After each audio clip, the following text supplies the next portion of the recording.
ආයිබෝවන් සුබ නව වසරක් වේවා. අලුත් අවුරුද්දේ අලුත් දෙයක් අරගෙන ඔන්න මම ආවා. දැයේ කුෂිකර්මාන්තයට අලුත් දෙයක් එකතු කරපු එල්ලාවල හෝටිකල්චර් පුද්ගලික සමාගම. එහෙමත් නැත්නම් TJC අඹ වර්ගය මේ ලෝකෙට හඳුන්වලා දුන් ආයතනය මෙන්න 2026 අවුරුද්දේ හඳුන්වලා දෙනවා වාණිජ අලුත් භෝගයක්. එනම් ඔයගොල්ලන්ට මේ පේන අන්නාසි වගාවක්. මොනවද මේ පේන අන්නාසි වගාව? මොකද්ද මේ අලුත් කියලා මම කියන්නේ? ඇත්තටම ලංකාවේ වගා කරන අන්නාසි ගත්තාම වියලි කලාපයේ වගා කරන්න ටිකක් අපහසුතාවයක් තියෙනවා. ඒ නිසා අපි අවුරුදු ගාණක් තිස්සේ පර්යේෂණ කරා මේ වියලි කලාපයට සුදුසු අන්නාසි ප්‍රභේදයක් හඳුන්වලා දෙන්න. ඉතින් මෙන්න අවස්ථාවක් උදා වුණා. අපිට පුළුවන් වුණා අපේ පර්යේෂණ සාර්ථක වුණා අලුත් අන්නාසි ප්‍රභේදයක් වියලි කලාපය සඳහා හඳුන්වලා දෙන්න. මොකද වාණිජ වගාවක් හැටියට ලංකාවේ වර්තමානයේ කරනවා නම් වැඩිපුර ඉඩම් තියෙන්නේ වියලි කලාපේ. ඉතින් වියලි කලාපේ වාණිජ වගාවන් ඇති කරොත් තමයි අපිට අපේ රටේ කෘෂිකර්මාන්තය දියුණු කරන්න පුළුවන්. පළතුරු නිෂ්පාදනය දියුණු කරන්න පුළුවන්. ටොමී ජේ.සී වගාව ආරම්භ කිරීමත් එක්කම රටේ වාණිජ පළතුරු වගාව දවසින් දවස දියුණු වෙන්න පටන් ගත්තා. ඉතින් මේ සඳහා එල්ලාවල හෝටිකල්චර් පුද්ගලික ආයතනය ලොකු මෙහෙවරක් ඉෂ්ට කරනවා. දේශබන්දු ටොම් එල්ලාවල මහතා හඳුන්වලා දුන්න ඇත්තටම ටොමී ජේ.සී අඹ වගාව ඉතාම සාර්ථක වෙලා තියෙනවා අද වර්තමානයේදී. ඒ වගේම තමයි වර්ෂ ගණනාවක් තිස්සේ අපි අපේ ගොවිපලේ කරපු පර්යේෂණයක් තමයි මේ අලුත් අන්නාසි ප්‍රභේදය. මොකද්ද මේ අලුත් අන්නාසි ප්‍රභේදය? ඇයි අපි මේ අන්නාසි ප්‍රභේදය මේ තරම් මහන්සි වෙලා පර්යේෂණ කරන්න යෙදුනේ? ඇත්තටම අර මම කිව්වා වගේ වියලි කලාපයට සුදුසු අන්නාසි ප්‍රභේදයක් අපේ රට තුල නැහැ. දැනට වගා කරන මුරුසි අන්නාසි ඇත්තටම හොඳ අන්නාසි වර්ගයක්. ඒකේ රස හොඳයි, ඒ වගේම අස්වැන්න හොඳයි, වාණිජය වගා කරන්න පුළුවන්. නමුත් මෙම අන්නාසි ප්‍රභේදය වියලි කලාපයේ වගා කරනකොට ගොවි ජනතාවට නොයෙකුත් ප්‍රශ්න වලට මුහුණ පාන්න සිද්ධ වෙනවා. උදාහරණයක් හැටියට වැඩි හිරු රශ්මියක් ලැබීම හේතුවෙන් මුරුසි අන්නාසි ප්‍රභේදය වර්ධනය බාල වෙනවා, අස්වැන්න අඩු වෙනවා. ඒක නඩත්තු කටයුතු කරන්න හරි අපහසු වෙන නිසා තමයි ගොවීන් මේ සඳහා පෙළඹ වෙන්නේ නැත්තේ. නමුත් අද අපි මේ වියලි කලාපයට සුදුසු අන්නාසි ප්‍රභේදයක් හඳුන්වා දෙන්න සමත් වී තියෙනවා. ඉතින් හරි සතුටුයි අලුත් අවුරුද්දේ මේ පණිවිඩය රටේ වාණිජව වගා කරන්න බලාපොරොත්තු වෙන කෘෂිකර්මාන්තයට ලැබි ගොවි ජනතාව මහා පරිමාණයෙන් වගා කරන ව්‍යාපාරිකයන් ඉදිරියේදී ලොකු බලාපොරොත්තුවක් තියාගන්න පුළුවන් මේ අලුත් අන්නාසි ප්‍රභේදය වාණිජව වගා කරලා රටේ පළතුරු නිෂ්පාදනයට වැඩි දායකත්වයක් උසුලන්න.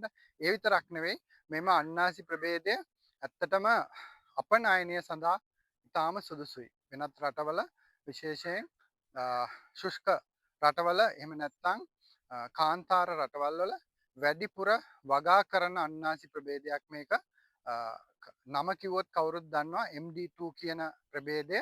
ඇත්තටම මේක ලංකාවේ නොයෙක් පර්යේෂණ සිද්ධ කරා. නමුත් ඒ පර්යේෂණ ඔක්කොම අසාර්ථක වුණා. නමුත් අපි කරන ලද මේ වියලි කලාපයේ කරන ලද නව තාක්ෂණයට අනුකූලව වගාව කරගෙන යෑමේදී ඉතා සාර්ථක ප්‍රතිඵල ලැබිලා තියෙනවා. ඉතින් අපි නොදුරු අනාගතයේදී අපි බලාපොරොත්තු වෙනවා රටේ ජනතාවට මෙම අන්නාසි ප්‍රභේදය පැළ ලබා දෙන්න, ඒ මගින් නිෂ්පාදනය වැඩි කරන්න, මේ සඳහා උනන්දු වෙන ගොවීන්ට අලුත් වගාවක්, අලුත් තාක්ෂණයෙන් එහෙම නැත්නම් අපි කතා කරන වර්තමානයේ කතා කරන ස්මාර්ට් ඇග්‍රිකල්චර්, මෙන්න මේ තාක්ෂණික සියලු තාක්ෂණික ක්‍රම යොදාගෙන වගා කරන්න පුළුවන් ආකාරයේ වගා රටාවක් ගැන තමයි අපි මේ කතා කරන්නේ. අපි හඳුන්වා දෙන්න බලාපොරොත්තු වෙන්නේ. ඔයගොල්ලන්ට මේ පෙන්නුවත් අද මම මේ පෙන්වන්නම් මේ අන්නාසි ගෙඩියක් බලන්න ලස්සන. මේකේ තියෙන විශේෂත්වය මම කියලා දෙන්න උත්සාහ කරන්නම්. මේ බලන්න ලොකු අන්නාසි ගෙඩියක්. මම හිතනවා මේක කිලෝ 2කට වඩා බරයි. එතකොට මේ අන්නාසි ගෙඩියේ තියෙන වාසි තමයි ඇත්තටම බලන්න සමාකාරව තමයි මේ අන්නාසි ගෙඩිය වර්ධනය වෙලා තියෙන්නේ. එතකොට මේක අපනයනය කරනකොට අසුරන්න සැකසුම් කරන්න ඉතාම පහසුයි. ඒ විතරක් නෙවෙයි මේ අන්නාසි ප්‍රභේදය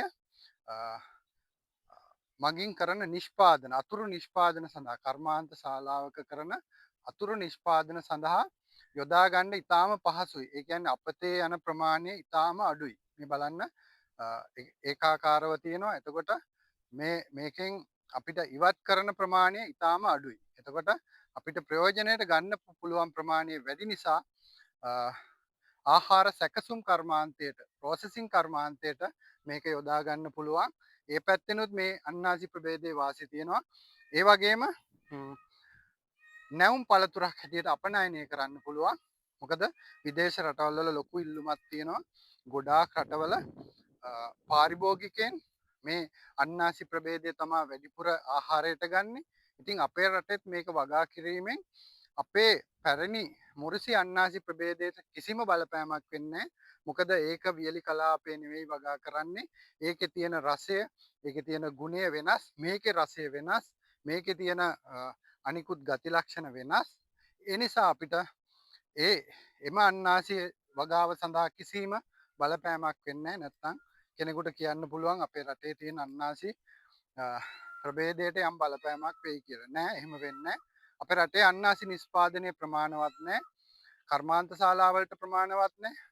නැවුම් පළතුරක් හැටියට ප්‍රමාණවත් නෑ. අපනයනය සඳහා ප්‍රමාණවත් නෑ. ඒ නිසා වියලි කලාපේ ඉඩම් බහුල නිසා මෙම අන්නාසි ප්‍රභේදය වගා කිරීමෙන් වගා කරන ගොවි ජනතාවට ව්‍යාපාරිකයන්ට හොඳ ආදායමක් ගන්න පුළුවන්. ඒ වගේම අලුත් වගාවක් අලුත් විදිහට වගා කරන්න පුළුවන්. ඒ සියලු තාක්ෂණික දේවල් අපි ටොමී ජේසී අඹ වගාව හඳුන්වලා දුන්නා වගේම මේ අන්නාසි ප්‍රභේදයත් හඳුන්වා දීමට ඉදිරි අනාගතයේදී බලාපොරොත්තු වෙනවා. ඉතින් ඔයගොල්ලන්ට අලුතෙන් යමක් හිතන අයට මං හිතනවා අලුත් අවුරුද්දේ මම හොඳ පණිවිඩයක් මේ ගෙනත් දුන්නේ. ඔයගොල්ලන්ට පුළුවන් යමක් හිතන්න ඉදිරියේදී මේකේ තියෙන ගොඩාක් විස්තර මගේ YouTube නාලිකාව ඔස්සේ මං ඔයගොල්ලන්ට ලබා දෙන්න බලාපොරොත්තු වෙනවා. ඉතින් ඔයගොල්ලන්ගේ අදහස් යෝජනා යම් ගැටලු ඇත්නම් මගේ YouTube චැනලය ඔස්සේ එහෙම නැත්නම් TJC Mango LK YouTube චැනලය ඔස්සේ ඔබ වෙත ඉදිරිපත් කරන්න මම බලාපොරොත්තු වෙනවා. ඉතින් මං හිතනවා අද අලුත් අවුරුද්දේ ඔයගොල්ලන්ට අලුත් දෙයක් මට ගෙනත් දෙන්න හැකි වුණා. ඉතින් සියලු දෙනාට සුබ දවසක් ප්‍රාර්ථනා කරමින් මම නතර වෙනවා. බොහොම ස්තුතියි.